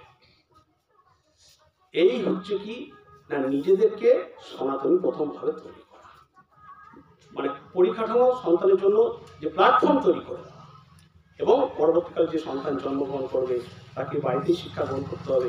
এই যে আমরা দেখছি যে সোশ্যাল মিডিয়াতে একটা খুব ছোট্ট ছেলে, ভাগবত বলে একটা ছেলে যে ভাইরাল হয়েছে, হ্যাঁ, শনিতে তাকে দেখানো হয়েছিল, শনি এন্টারটেনমেন্ট চ্যানেলে, যে হাই হ্যালো ছড়ো, হরে কৃষ্ণ বলো, গীতা শ্লোক যে প্রচার করছে বলছে, কি করে হচ্ছে? সে যেমন একটা সুপ্রীতি নিয়ে জন্মগ্রহণ করছে, এটা ঠিকই, কিন্তু তার এডুকেশনটা কোথায় হচ্ছে? তার মায়ের কাছ থেকে। সে প্রথম থেকে কিন্তু জিনিসগুলো তারা সে শিখে নিচ্ছে। তাই সন্তান এমনভাবে মানুষ করতে, সন্তানটা কি শ্রীরামকৃষ্ণ বলেছেন না, না সন্তান হচ্ছে ছোট ছেলে হচ্ছে না শস্য, তার মাথাটা হচ্ছে শস্যের পুটলির মতো। শস্যের যখন পুটলির মতো যতক্ষণ থাকবে তত কিন্তু ঠিকঠাক থাকবে। পুটলি যখন খুলে দেওয়া হয় সে শস্য কি হয়ে যাবে? ছড়িয়ে যাবে। তাই সেই অবস্থায় কাঁচা মাটিকে সেইভাবে তৈরি করা। যাই হোক, এবং পরবর্তীকালে যে তুলসীরা বৃক্ষে জলদান এবং তাদেরকে ঠাকুর ঘরে নিয়ে এসে অষ্টতর শতনাম, এইভাবে যদি সন্তানকে প্রথম থেকে লালন পালন করা হয়, সে আর কিছু হোক না হোক, সে কি হবে না? সে কিন্তু অসামাজিক তৈরি হবে না। সে কিন্তু তার পিতামাতাকে আর কোথাও তাকে বৃদ্ধাশ্রমে দেবে না। কারণ তাদেরকে তো এই রামায়ণ মহাভারতে তারপরে তো তাকে শেখানো হবে যে রামায়ণের যে ভাবধারা, রামায়ণের যে কথা, সেখানে আমরা কি দেখেছি? আমরা যে ইতিহাস পড়ছি, মুঘলের ইতিহাস, যেখানে 3 ভ্রাতাকে হত্যা করে ঔরঙ্গজেব কি করলেন? তার পিতাকে বন্দি করে 3 ভাইয়ের কাটা মুন্ডু তার পিতাকে নিয়ে এসে দেখাচ্ছেন যে দেখো বাবা, আমি তোমার 3 ছেলেকে হত্যা করে আমি নিজে রাজা হলাম, তোমাকে বন্দি করে এই তোমার 3 ছেলে মাথাকে আমি নিয়ে এলাম, আর আমাদের কি নামে সিংহাসন আমি আরোহণ করলাম, দেখো আমি কত বড় বীর। আর আমাদের সনাতনী পরম্পরা শ্রীরামচন্দ্র কি করলেন? ওই সিংহাসনকে ছুঁড়ে ফেলে দিলেন বাবার একটা কথাতে। এই হচ্ছে আমাদের সনাতনী পরম্পরা। এই পরম্পরা যখন ছোট থেকে শিখবে, ছোট শিশু বয়স থেকে এইভাবে যখন সে মানুষ হয়, সঠিক গুরু যদি পেয়ে যায় এবং সঠিক কালচার যদি থাকে, সে সন্তান কিন্তু ডাক্তার ব্যারিস্টার হতে পারুক না পারুক, সে প্রকৃত মানুষ তৈরি হবে। দান, দান অর্থাৎ সৎপথে দান। ভগবান বলছেন দান, দান করতে, অর্থাৎ আমাদের আয়ের মিনিমাম 10 থেকে 20% এই যে গীতা চলছে বা হরিনাম চলছে বা সৎ পাত্রে, বা কেউ হয়তো পড়াশুনো করতে পারছে না অথচ মেধাবী বা দিন দরিদ্র, তাকে দান করো। কেউ হয়তো মাতলামো করবে, তাকে দেবেন, তাহলে কি হবে? দান করলে যেমন পুণ্য হয়, সেই যদি মদ খেয়ে কোনো মাতলামো করে পাপ করে, সেই পাপেরও ভাগিদার হতে হবে। তাই দান কিন্তু বলেছে যে একদম খুব নিষ্ঠা করে দান করতে হবে, সৎপাত্রে দান এবং তিথি বুঝে স্নান। তিথিতে যেমন স্নান করে, যেমন মকর সংক্রান্তি যেমন স্নান করে যেমন পুণ্যলাভ হয় আসছে 5 মাস কিছুদিন পর, সেরকম এটাও তাই। কেউ হয়তো একজন ব্রাহ্মণ, তাকে দান করলেন, মানে খুব নিষ্ঠা ব্রাহ্মণ, যে গলায় পৈতে আছে মানে তো সে ব্রাহ্মণ, সবসময় তো পদবাচ্য নয়, যে নিষ্ঠাবান ব্রাহ্মণ, বৈষ্ণব সেবাতে আমি কাজে লাগালেন, দান করলেন, সেক্ষেত্রে ঠিক আছে। বা কেউ একজন শাস্ত্র পড়ছে, হয়তো ভাগবতম পড়বে, তাকে আমি একটা ভাগবতম বা একটা গীতা আমি দান করলেন। এই গীতা জয়ন্তীতে অনেকে গীতা দান করা হলো মোক্ষ লাভ করার জন্য, যে হাতের সঙ্গে সঙ্গে জোড়হাত করে বলা হলো এই গীতা আপনাকে দান করলাম, এই গীতা আপনি প্রতিদিন একটা করে অধ্যায় না, অন্তত নিজের পক্ষে একটা করে শ্লোক কিন্তু আমি পাঠ করবেন। এটা কিন্তু বলা হয়, এটা এইভাবে কি দান করা হয়, তাহলে সেই দান কিন্তু বরকত করবে না। তাই এই কথাও কিন্তু ভগবান আমাদেরকে বললেন, দান করতে হবে। ইন্দ্রিয় সংযম, ইন্দ্রিয়কে যদি সংযম সাধন করতে না পারা যায়, তাহলে কোনো কাজ কিন্তু আমাদের ঠিকঠাকভাবে হবে না। আমাদের যে পঞ্চ ইন্দ্রিয়, পঞ্চ জ্ঞানেন্দ্রিয়, পঞ্চ কর্মেন্দ্রিয় এবং মন, যেটা সবচেয়ে চঞ্চল, সেই ইন্দ্রিয়কে কি করতে হবে না? সংযম সাধন করতে হবে।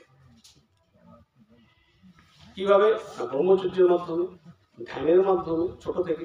ওই জন্য এখানে এই আসরে যদি ইয়াং জেনারেশন থাকে, সেই ইয়াং জেনারেশনের ক্ষেত্রে কিন্তু এই গীতা বেশি জরুরি। কারণ এই যে কিছুদিন আগে যার মৃত্যু দিবস, এই জন্মদিবস গেল শহীদ ক্ষুদিরাম, 3 অক্টোবর, এই 3 নভেম্বর, সেই ক্ষুদিরাম ফাঁসির মঞ্চে গিয়ে বলছেন, ক্ষুদিরামের বয়স কত ছিল? মাত্র 16 বছর বয়সে, 14 বছর। সেই বয়সে তিনি বলছেন, 14 বছর বয়সে কি বলছেন? যে আমি মৃত্যু ভয়ে ভীত নয়।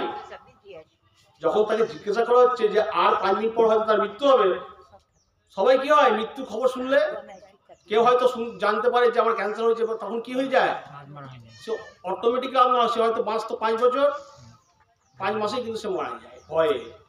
কিন্তু সেই তাজা প্রাণ সে তখন তাকে যখন জিজ্ঞেস করছে আচ্ছা আর 10 দিন পর তোমাকে ফাঁসি দেওয়া হবে, তোমরা থরথর করে তুমি কাঁপবে না, তুমি এইভাবে দাঁড়িয়ে রয়েছো?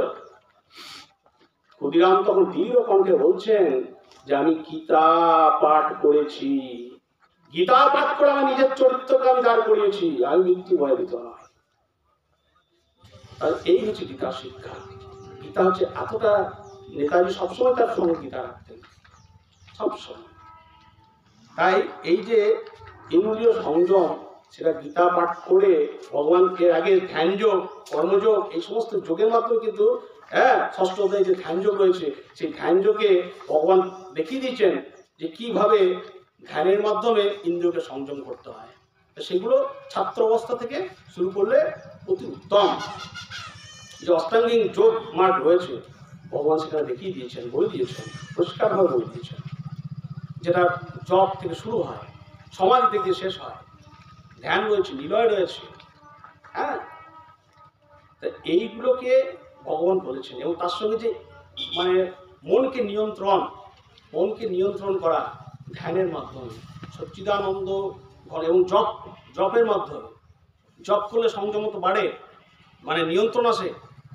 এখন এই বয়সে সবচেয়ে বড় হচ্ছে কি আমাদের কাছে জপ, ভগবানের জপ, নিত্য জপ, ভগবানের যে গুরুদেব যে বীজমন্ত্র জপেন এবং হরে কৃষ্ণ মহামন্ত্র জপ, সেটা আমরা যদি যত নিয়ন্ত্রণের সংখ্যাটা বাড়াবো, কাউন্ট করব, মানে এই সংখ্যা যত বাড়বে তত কিন্তু আমাদের সংযমতা বাড়বে, আমাদের একাগ্রতা বাড়বে, ইন্দ্রিয় সংযমতা বাড়বে। এবং বাকি যে সমস্ত ইন্দ্রিয়গুলো রয়েছে এবং সেই ইন্দ্রিয়গুলো সংযমতা আসবে বিভিন্ন রকমের যে সমস্ত শারীরিক শিক্ষা রয়েছে, যোগ রয়েছে এবং ধ্যান, সমস্ত কর্ম করি তার মাধ্যমে। যজ্ঞ এখানে ভগবান যে কথাটা বললেন, যজ্ঞ যে বড় বড় যে সমস্ত যজ্ঞ রয়েছে, যে অশ্বমেধ যজ্ঞ, রাজস্ব যজ্ঞ, বাজপেয় যজ্ঞ, হোমের যজ্ঞ, আচ্ছা কলিকালে তো এই যজ্ঞ নিতান্ত দেয়নি। ব্রহ্ম বৈবর্ত পুরাণ অনুযায়ী কলিকালে যজ্ঞ কিন্তু হবে না, ফল দ্বারা পিতৃসাধ্য হবে না, দেবরেণ সুত অর্থাৎ দেবর দ্বারা সন্তান উৎপাদন হবে না, অশ্বমেধ হোমের যজ্ঞ হবে না। সেটা কিন্তু স্পষ্টতই ব্রহ্ম বৈবর্ত পুরাণে কিন্তু বলে দেওয়া হয়েছে। তাহলে এখানে কি ভগবান কলিযুগের জন্য কথাটা কি বললেন না যে যজ্ঞটা নয়? যজ্ঞ কি যজ্ঞ? হরিনাম মহাযজ্ঞ। এই যে যজ্ঞ হচ্ছে এখানে, এই যে যজ্ঞ হচ্ছে গীতা মহাযজ্ঞ, ভাগবতম সপ্তাহ, এই হরিনাম যজ্ঞের মতো কলিকালে কিন্তু আর কোনো যজ্ঞ নাই। তাই বড় হরি, এই নামের মাধ্যমে তো মুখ্য লাভ, যেটা আমাদেরকে সহজ করে দিলেন মহাপ্রভু এসে, যে প্রসঙ্গে আমি পরে বলছি। তাহলে যজ্ঞ বলতে এখানে হরে কৃষ্ণ, শাস্ত্র পাঠ, শাস্ত্র অধ্যয়ন। এই যে কথাটা বললাম যে শাস্ত্র অধ্যয়ন বিশেষ করে আমাদের সনাতনীদের ক্ষেত্রে 5টা মানে শাস্ত্র খুবই অতীব গুরুত্বপূর্ণ। তার মধ্যে রয়েছে রামায়ণ, মহাভারত, ভাগবতম, এই শ্রীমদ্ ভাগবত গীতা। এবং তার সঙ্গে খুব একটা মানে প্রচার নয়, সেটা হচ্ছে শ্রী শ্রী চৈতন্য চরিতামৃত। শ্রী শ্রী চৈতন্য চরিতামৃত যদি আমরা না পড়ি তাহলে আমরা জানবো কি করে মহাপ্রভু সম্পর্কে? আর মহাপ্রভু যদি না জানি তাহলে কি হবে না, আমরা যেহেতু বিশেষ করে আমরা বাঙালি ভক্ত, আমাদের কিন্তু এই বৈষ্ণব বা আমাদের এই ভক্তিরাজ্যে আমাদের মার্কস কত হবে? মার্কস হয়ে যাবে একবারে 0। কেন মহাপ্রভু বা নিত্যানন্দ মহাপ্রভু ছাড়া এই বাঙালি বৈষ্ণব সমাজ কিন্তু একবারে 0। কারণ তাদেরকে ছাড়া আমাদের কিন্তু কোনো ঠাঁই নাই। এই যে সর্বগোস্বামীপাদ, তাদের সম্পর্কে জানতে হবে, তাদের সম্পর্কে আলোচনা করতে হবে। জয় রূপ সনাতন ভট্ট রঘুনাথ, শ্রীজীব গোপাল ভট্ট দাস রঘুনাথ, এই 6 গোসাইয়ের করি চরণ বন্দন, যা হইতে বিঘ্ন নাশ অবিষ্ট পূরণ। তাহলে এদের সম্পর্কে যদি আমরা না জানি, মহাপ্রভু সম্পর্কে যদি আমরা না জানি, তাহলে কিন্তু কি হয়ে যাবে, আমাদের সমস্ত কিছু কিন্তু ব্যর্থ হয়ে যাবে। কারণ মহাপ্রভু আমাদের হলেন স্বয়ং ভগবান।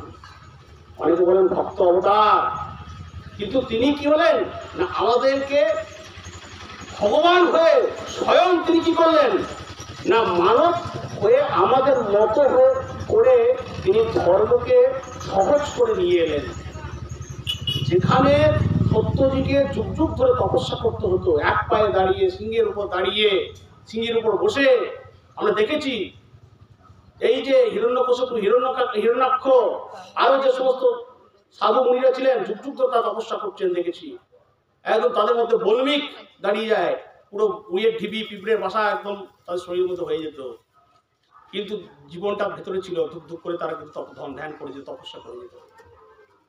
হ্যাঁ, ত্রেতা যুগে কত রকম যাগযজ্ঞ করতে হয়েছে, তারপরে কত পূজা অর্চনা করতে হয়েছে ভগবানকে তুষ্ট করার জন্য, সান্নিধ্য করার জন্য, অথচ ভগবানকে পাওয়া কত কষ্টকর ছিল। কিন্তু কলিকালে এই মহাপ্রভু তিনি সব পার্শ্ব দেন। মহাপ্রভু কে? মহাপ্রভুর কথা আমরা যদি যারা ভাগবতম পড়েন বা ভাগবতম যারা শোনেন, তারা আমার কথার সঙ্গে এখানে সহমত প্রকাশ করবেন যে মহাপ্রভুর কথা কিন্তু ভাগবতমে একাদশ স্কন্ধে একটা আভাস কিন্তু দেওয়া রয়েছে, ভবিষ্য পুরাণেও কিন্তু মহাপ্রভুর কথা কিন্তু দেওয়া রয়েছে। ভাগবতমে যে নিম্বি রাজা, কথাটা বলেই দিই, যে সেখানে তিনি তার রাজত্বে 9 জন সাধুকে তিনি নিয়ে আসেন, যারা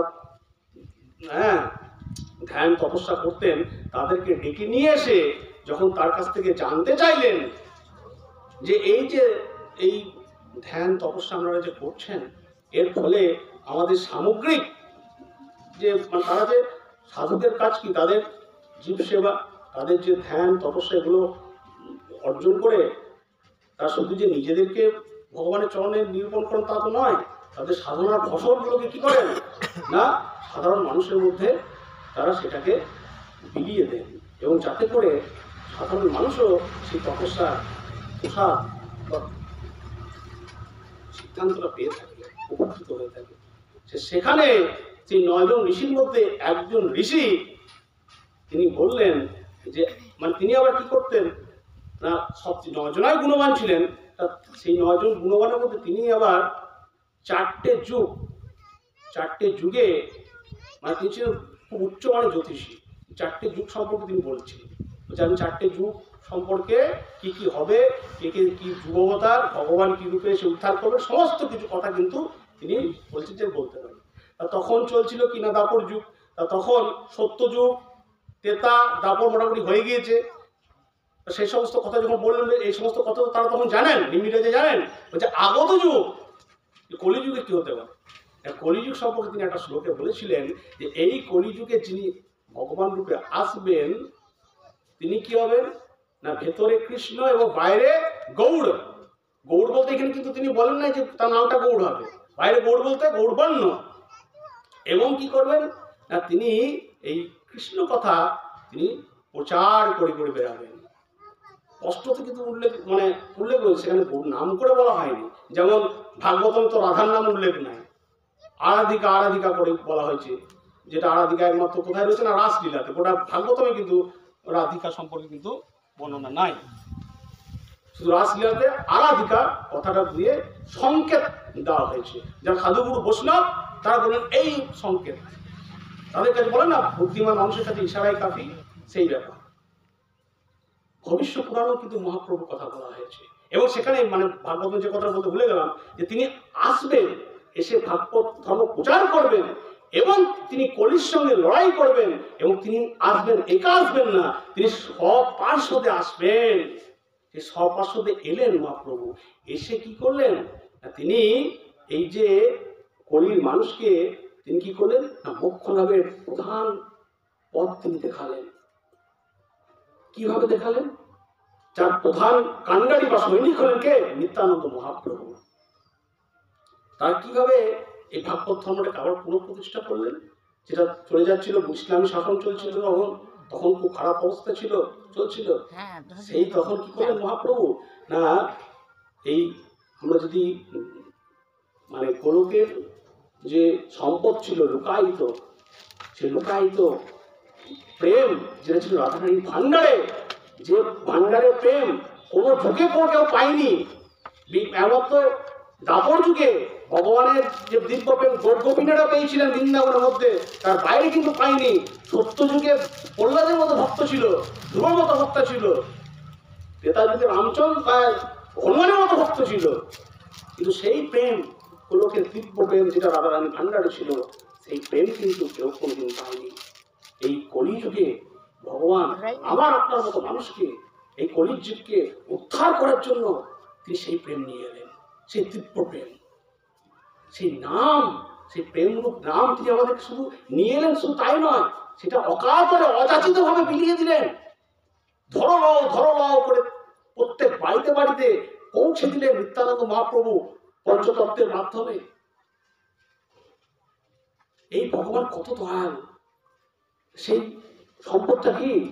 হরে কৃষ্ণ সকলে মিলে কৃষ্ণ কৃষ্ণ হরে হরে, হরে রাম রাম রাম হরে হরে, হরে কৃষ্ণ কৃষ্ণ কৃষ্ণ হরে হরে, হরে রাম রাম হরে হরে, হরে কৃষ্ণ কৃষ্ণ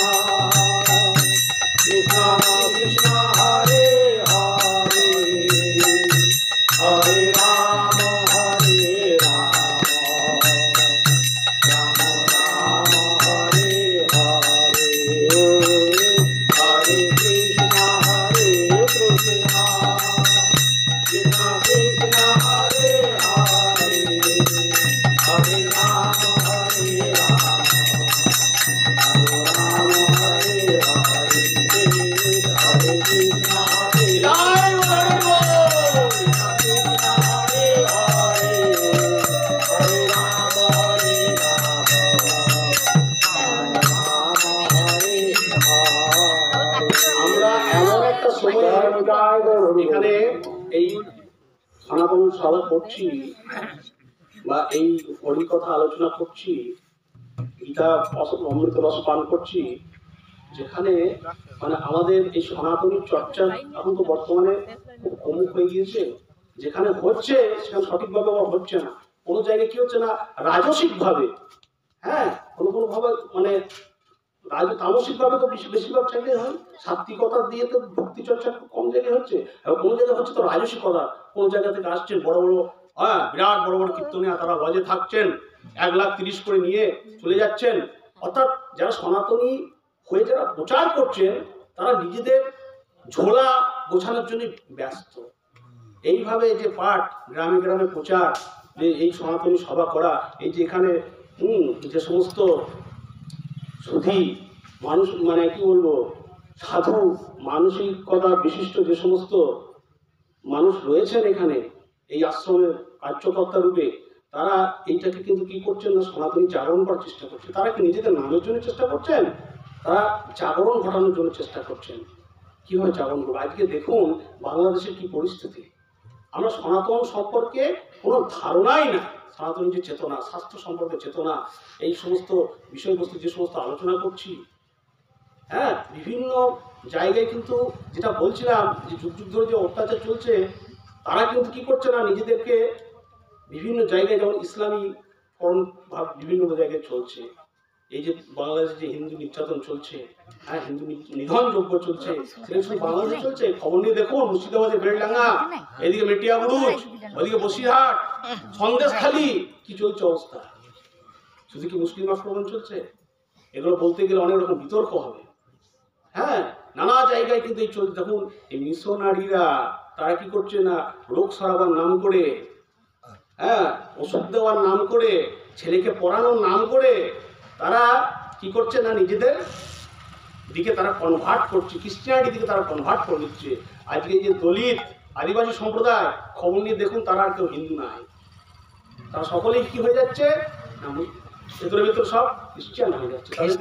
তাদেরকে ফ্যাসিলিটি দেওয়া হচ্ছে, তাদেরকে শীতের কম্বল দেওয়া হচ্ছে, তাদের ছেলে মেয়েদেরকে বলছে ইংলিশ মিডিয়ামে পড়াবো, তোমাদেরকে কোনো খরচা লাগবে না, তোমরা বড় হয়ে চাকরি করবে। এবং সেখানে খবর নিয়ে দেখুন, আমরা এই বিষয়ে বইভাবে পরিচিত, তারা আগে হিন্দু ছিল, তারা হিন্দু দেবদেবী পুজো করতো, বাড়িতে তাদের কালী মূর্তি ছিল, আদিবাসীদের ঘরে দুর্গা মূর্তি ছিল, সেইগুলোকে তারা নিয়ে আসছে, মাটিতে গর্ত করছে, সেখানে পুঁতে দিচ্ছে বা পুড়িয়ে দিচ্ছে, চোখের সামনে ঘটনাগুলো হচ্ছে, সব দেখছে হিন্দুরা, সবাই সব জানে, মুখে চুপ। আজকে হিন্দুদের বাড়িতে যদি আক্রমণ হয়, পাশের বাড়ি বলবে নিশ্চয়ই কোনো কিছু করেছিল, বেশ হয়েছে। কোনো সর্বপ্রথম নাই, সনাতন চেতনা নাই, আজকে পাল্টা আক্রমণ নাই, যার জন্য হিন্দু কি হয়ে যাচ্ছে 27% থেকে 3%, সেই 3% কি তখন পিছনে পিঠ থেকে গেছে বলে এখন লড়াই করছে বাংলাদেশে। শুধু কি তাই, খ্রিস্টানিটি করছে, এই যে বৌদ্ধরা কত আক্রমণ করছে, সে সনাতন ধর্ম দেখছি, বৌদ্ধরা যুগ যুগ ধরে আক্রমণ করছে। আদি শঙ্করাচার্য থেকে শুরু করে, আদি শঙ্করাচার্য বৌদ্ধ যিনি পণ্ডিত ছিলেন তাকে তর্কশাস্ত্রে পরাজিত করেছিলেন, মহাপ্রভু তিনিও করেছিলেন। এই বর্তমানে যে সমস্ত বৌদ্ধগুলো উঠেছে, তাপস বিশ্বাস, দীনকৃষ্ণ ঠাকুর নামে একজন, তিনি কি করছেন না সনাতনী হয়ে, সনাতনী সেজে তিনি কি করছেন না মঞ্চে উঠে যাচ্ছেন, স্টেজে উঠে যাচ্ছেন সনাতনী প্রচার করার উদ্দেশ্যে, সেখানে উঠে কি করছেন না সনাতনী দিকেই ছবল মারছেন। এই তো অবস্থা, সেটাকে সাপোর্ট করছে, সেটাকে নিয়ে আসার জন্য তাকে খরচ করছে 80,000, 1 লাখ, 2 লাখ, 3 লাখ। এই তো অবস্থা। কোন দিকে যাচ্ছে আমাদের সনাতন ধর্ম? এটা কোনো গাঁজাখোর ধর্ম নয়, সনাতন ধর্ম চেতনা নাই, আমরা সুশিক্ষিত করতে পারছি না আমাদের সমাজকে। তাই আমরা এমন একটা সময়ে রয়েছি, যেটা রামচরিত মানসে অনেকদিন আগেই কিন্তু লিখে গিয়েছেন কবি তুলসীদাস। কি লিখেছিলেন রামচরিত মানসে? সেই সিয়ান जो परक हारी, जो करे दम्ब सो कहे आचारी, जो कहे झूठ मस्करी जाना, कली जुग सही गुण को खाना, लरचारी जो श्रुति पटक त्याग, कली जुग सही ज्ञानी सही विरागी। कली जुगे যিনি পরধনকে হারি করবেন, যিনি ঠকাতে পারবেন, যিনি ভালো ভালো কথা বলবেন, জায়গার দাম 2 লাখ, পার্টি নিয়ে এসে সেটাকে 6 লাখে বিক্রি করে 4 লাখ নিজে মিষ্টি মিষ্টি ভেবে কথা বলে সে পকেটে ভরবে। হ্যাঁ, দারুণ বুদ্ধিমান, দারুণ চালাক, কিন্তু শর্ট, সেটা কিন্তু প্রচার হবে না। ও দারুণ স্মার্ট, ও দারুণ কথাবার্তা বলে। আমরা তো দেখছি গ্রামে ঘর বাড়ি দেওয়ার নাম করে বিভিন্ন ধরনের কথা বলতে গেলে বিতর্ক হয়ে যাবে। কত সুন্দর সুন্দর কথা বলছেন, ভালো আমাদের কত ভালোবাসে, কিন্তু কি হচ্ছে এই সমস্ত আমরা দেখছি না। তুলসীদাস এই কথাই বলেছেন যে পরধন হারি করবে তাকে সবাই কি করবে, বলবে যে তাকে সবাই বাহ দেবে। কিন্তু এই যে তিনি এই গীতার কথা বলবেন, যে চরিত্র গঠন করো, যিনি ভাগবতমের কথা বলবেন, যে শাস্ত্র অধ্যয়ন করো, নামকে গ্রহণ করো, তার পিছনে লোক নাই, তার পিছনে শত্রু, তার পিছনে কি থাকবে না, সেখানে কিন্তু লোকজন থাকবে না, পরিষ্কার বলে দিয়েছেন। তাই এখানে এই কথাগুলো কিন্তু খুব গম্ভীরতার সঙ্গে গ্রহণ করতে হবে। তা আমরা খুব সহজেই এই কলিযুগকে আমরা দোষারোপ করি যে এটা যুগের ধর্ম, এটা কলহপ্রিয় যুগ, এই যুগ কলিতে তো হবেই, কলি যুগ, এই সময় তো বাবার হাতে, হ্যাঁ ছেলের হাতে তো বাবা মার খাবেই, এই তো ঘটনা ঘটবে, যুগ তো কলিকাল, এটা হবে না। আমরা কলিযুগকে দোষ আরোপ করছি। যুগ কি কলিকালের? শুধু কি কলির দোষ? এই কলিকালে দেখুন, এই যে কারেন্ট রয়েছে, কারেন্টের ফলে এই সোশ্যাল মিডিয়াকে কাজে লাগিয়ে এই যে এখানে আমরা নাম প্রচার করছি, কৃষ্ণ নাম প্রচার করছি, আবার এই কারেন্টকে কাজে লাগিয়ে এই রাতের অন্ধকারে আলো জ্বালিয়ে ভাইকে ঠকানোর জন্য কেউ দলিল লিখছে। যুগ কি কলিকালে? আবার আপনার মতো মানুষের কলিকাল শ্রেষ্ঠ ছিল, ধন্য ছিল, শ্রেষ্ঠ থাকবে। কারণ এই কলিযুগে যে কথাটা আমি বললাম, সম্পদ রূপে শ্রেষ্ঠ ধন দিয়ে গেলেন মহাপ্রভু নিজে এসে। মহাপ্রভু এবং পঞ্চতত্ত্ব সপার্শ্বরে সেই সম্পদ মিলিয়ে দিলেন যে নাম করলেই মোক্ষ লাভ, নাম করলেই মুক্তি। কলিকালে কোনো কিছু হবে না। যাগযজ্ঞ যতই করা হোক, যতই গৃহ প্রতিষ্ঠা করা হোক, যতই দান করা হোক, বড় বড় দান করলে, তীর্থ ভ্রমণ করলে, শাস্ত্র অধ্যয়ন করলে পুণ্য হয়, বড় বড় যজ্ঞ করলে পুণ্য হয়, কিন্তু কলিকালে সব কিছু ছেড়ে নাম যদি না করা হয় তাহলে সমস্ত কিছু বিফলে যাবে। বিদায় নামটা হচ্ছে যুগ ধর্ম, এবং নাম এবং নামই পৃথক নয়, নিজে বলে দিয়েছেন ভগবান। তাই নামকে আশ্রয় করতে হবে।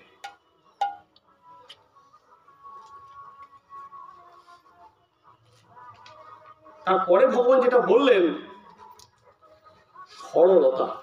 সরলতা বলতে এখানে একদম খুব মানে সহজ কথায় কি না, এই ভক্তি যাচ্ছে কিন্তু কপটতা চলবে না। সরল যদি না হওয়া যায় কিন্তু কিচ্ছু হবে না।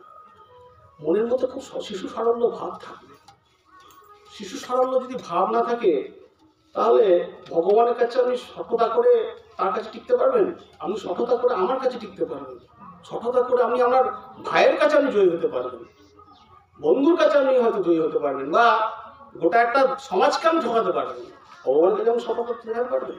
ভক্তিরাজ্যে কিন্তু উন্নত, আমরা হয়তো জড়জগৎ উন্নতি ঘটতে পারে, ভক্তিরাজ্যে কিন্তু আমরা ততটাই ডিভোশন হবে। শিশু সারল্য যদি ভাবনা থাকে, মনে ভণ্ডামি থাকবে, আর মাথায় শিখা থাকবে, আর গলায় মালা থাকবে, সেই ভক্তি কিন্তু কোনোদিনও কিন্তু ঠাঁই পাবে না। তাই সরলতাকে আশ্রয় করতে হবে। আচ্ছা, আপনাকে একটা প্রশ্ন করছি, কলিযুক্ত বলছে খারাপ, আমি বলছি কলিযুক্ত ভালো, ভগবান হরে কৃষ্ণ নাম দিয়েছে, এর ওপর আবার কি আছে? সে কথাটা তো বলছি, সে কথাটা তো আমি বললাম। হ্যাঁ, যাই হোক, যদি প্রশ্ন থাকে আমি শেষে আমাকে বলবো, ঠিক আছে? অহিংসা, সত্য, ক্রোধহীনতা, ত্যাগ, প্রশান্তি, অদোষদর্শিতা, দয়, নির্লভতা, মৃদুতা, লজ্জা, অচপলতা। আর এই যে যেটা বললাম যে শিশু সারল্য ভাব, শিশু সরলতা যদি না থাকে, ওই জন্য শিশুকে নারায়ণ বলা হয় না, শিশুকে ওই জন্য নারায়ণ বলা হয়, সরলতার জন্য তাকে নারায়ণ বলা হয়। সরলতা হচ্ছে ভগবানের একটা রূপ। আর প্রথমে যেটা বললাম যে ভয়, অর্থাৎ মানে অভয় থাকতে হবে, সেই জন্য শিশুদেরকে প্রথম থেকে তৈরি করার জন্য তাদের কিন্তু বেশি ভয় দেখানো উচিত নয়। তার কারণ কি না, শাস্ত্রে উল্লেখ আছে, হ্যাঁ, চাণক্য তিনিও বলে গিয়েছেন, কি বলে গিয়েছেন, লালয়ের পঞ্চবৎসর, 5 বছর বয়সী শিশুদেরকে কিন্তু লালন পালন করতে হয়, তাদেরকে দেখাশোনা করতে হয়। এই যে আমার ছেলে 5 বছর বয়স, তার এত চঞ্চল, গোটা পাড়া, আমাকে হয়তো সবাই চেনে না, কিন্তু আমোদপুরে আমার ছেলেকে সবাই চিনে গিয়েছে। সব জায়গায় একটু সময় পেলে ছুটে ছুটে বেড়ায়, কাউকে ঢেলায়, কাউকে ইয়ে করে, কিন্তু ও তখন জ্ঞান নাই, ওকে তো সেই যতটা আমি হয়তো শাসন করছি, অনেক সময় তো আমাদেরও রাগ হচ্ছে, কিন্তু পরোক্ষণে তো শাস্ত্রের কথা ভুলে গেলে চলবে না। তার তখন শিশু, তার তখন অ্যানিম্যাল জয়টা সে উপভোগ করছে। এখন না হলে অনেকের মনের মধ্যে এই ব্যাপার হলো, আমরা যখন শিশু ছিলাম, ভাবুন তো, তখন পাড়াতে সেরকম বাবা মাকে আমাদেরকে আটকে রাখতো কি, তখন আমার ছেলেও যা, ওর ছেলেও তাই, সবাই একসঙ্গে খেলা করতাম, সব একসঙ্গে কোথাও এই ধান উঠতো, ধানের মধ্যে ঝাঁপাতাম, কলের মধ্যে দৌড়ে বেড়াতাম। এই জয়টা তো ওরাও পেতে চাইছে, কিন্তু আমরা তাদেরকে কি করছি, কারণ আমাদের মনের মধ্যে সংকীর্ণতা, যে ওর ছেলের সঙ্গে মিশবে, অমুক হবে, তমুক হবে, কথা হবে, সেই হবে, কিছু হলেই কামড়ি দিলেই ঝগড়া করবে, এইগুলো আমাদের মধ্যে সংকীর্ণতা। শিশুদের মধ্যে তো কোনো ছোট ভেদ নাই, তাদের কাছে সবাই সব কিছু সমান। তাই সেই সরলতাকে যতদিন থাকে জিয়ে রাখতে দিন, একটু চোখে চোখে রাখতে হবে, লালয়। তারপরে তারও 10 বৎসর, অর্থাৎ তারপরে 6 বছর বয়সের পর থেকে 16 বছর বয়স পর্যন্ত কি করতে হবে, তাকে ব্রহ্মচর্য, অর্থাৎ কঠিন, মানে এই পর এটাকে ঠিকঠাক কর, ঠিকঠাক, মানে ওই 10 বছর কিন্তু তাকে কঠিন নজরে রেখে ব্রহ্মচর্য পালনের মাধ্যমে শিক্ষা গ্রহণ করাতে হবে, নাহলে কিন্তু সেই শিক্ষা হবে না। ওই 10 বছর যদি গন্ডগোল হয়ে যায়, তার জীবনটাই কিন্তু তার মাটি হয়ে যাবে। তারপরে কি হয়েছে না, 16 বছর পর শাস্ত্র বলছে, বা চাণক্য শ্লোক অনুযায়ী 16 বছরের পর বাবা মেয়ে বা বাবা ছেলে তারা কিন্তু বন্ধু হতে পারে, শাস্ত্রের কথা। তাই এই কথাগুলো কিন্তু মান্যতা দিতে হবে, সিদ্ধান্ত রূপে গ্রহণ করতে হবে।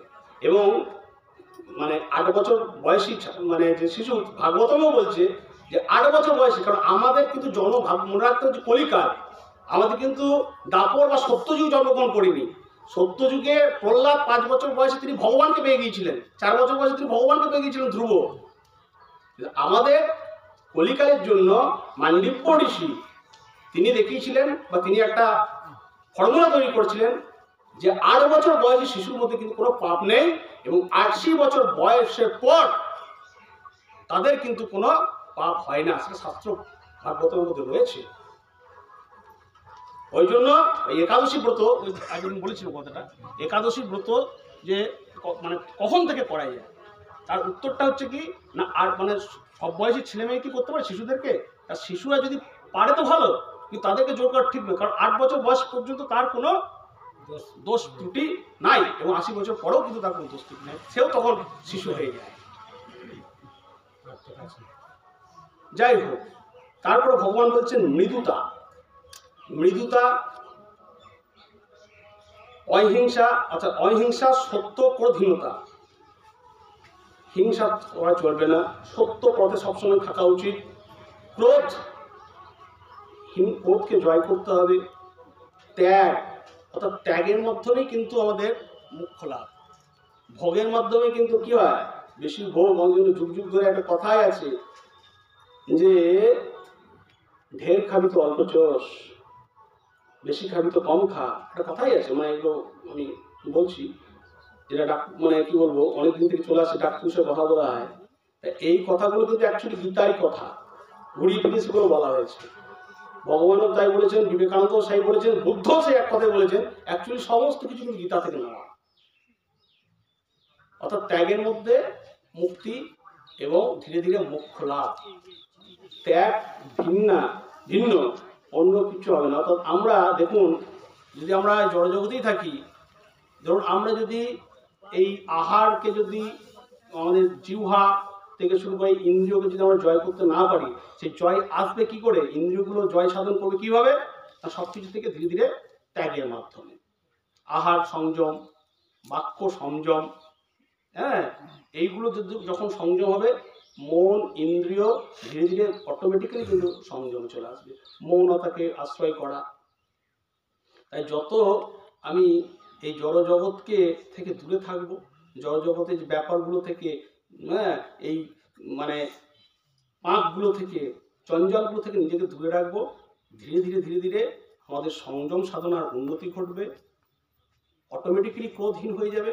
এবং এই ত্যাগ, অর্থাৎ এই ত্যাগগুলো কি, প্রথম কথা হলো কেউ যদি আহারকে পুরোপুরি সংযম করে দেয়, এই আহার সংযম করাটাই হচ্ছে মেন ব্যাপার, প্রধান ব্যাপার। কলি মানে ভাগবতমে যখন রাজা পরীক্ষিত কলিকে যখন বন্দি করলেন এবং তাকে জিজ্ঞাসা করলেন যে তোমাকে কিচ্ছু করা যাবে না, তোমাকে এক্ষুনি চলে যেতে হবে, তখন কলি বলেছিলেন যে আমি থাকবো না, কিন্তু আমি 4টে জিনিসের মধ্যে বিদ্যমান থাকবো। কোনটা 4টে জিনিস? কোন 4টে জিনিস? না, পরস্ত্রী সঙ্গ, মাসাহার, নেশা এবং দ্রুত ক্রীড়া। এই 4টে জিনিসের মধ্যে কিন্তু কলি বিদ্যমান।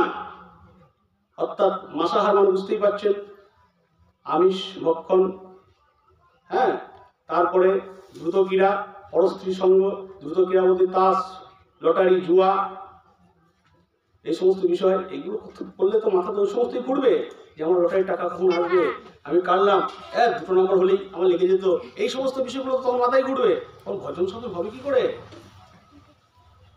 আর এই মাসাহার বা অন্য জীবকে গ্রহণ করলে ভক্তিরাজ্যে কোনো কিছু উন্নতি করবে না। কলি কষ্টতেই বলে দিয়েছে। অথচ দেখুন এই 4টে জিনিসের মধ্যেই কিন্তু এই রচনা সমাজ কিন্তু তাদের পুরোপুরি ডুবে গিয়েছে।